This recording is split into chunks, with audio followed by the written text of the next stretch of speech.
السلام عليكم ورحمة الله وبركاته. ഷെയ്ഖ് മുഖ്ബിൽ ഇബ്നു ഹാദി അൽ-വാദിഇ റഹിമഹുല്ലാ പറഞ്ഞു, അസ്സലഫിയ്യതു ലൈസത് ജുബ്ബതൻ യൽബസുഹാ മൻ അറാദ വഇദാ അറാദ ഖുൽഅഹാ ഖലഅഹാ. സലഫിയ്യത്ത് എന്ന് പറഞ്ഞാൽ ലൈസത് ജുബ്ബതൻ, അതൊരു ജുബ്ബയല്ല. യൽബസുഹാ മൻ അറാദ, ഉദ്ദേശിക്കുന്നവൻ അതിനെ ധരിക്കും.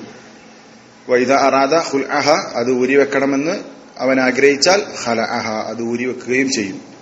അത്തരത്തിൽ തോന്നുമ്പോൾ ധരിക്കുക, ആവശ്യമുള്ള സമയത്ത് ഊരിവെക്കുക, ആ രൂപത്തിലുള്ള ഒരു ജുബ്ബയല്ല, ഒരു നീളക്കുപ്പായമല്ല സലഫിയത്ത് എന്ന് പറഞ്ഞാൽ. മറിച്ച് ബൽ ഹിയൽ ഇൽതിസാമും ബികിതാബില്ലാഹി വസുന്നതി റസൂലില്ലാഹി അലാ ഫഹ്മി സലഫി സ്സാലിഹ്.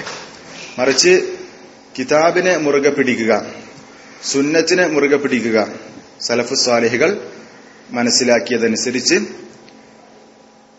ഖുർആനിനെയും അതുപോലെ തന്നെ സുന്നത്തു റസൂലുള്ളാഹി സ്വല്ലല്ലാഹി അലൈഹി വസല്ലം, റസൂലുള്ളാഹി സ്വല്ലല്ലാഹി അലൈഹി വസല്ലം സുന്നത്തിനെയും മുറുകെ പിടിക്കുക എന്നുള്ളതാണ് സലഫിയത്ത് എന്നാണ് മുഖ്ബിൽ റഹിമഹുല്ലാഹ്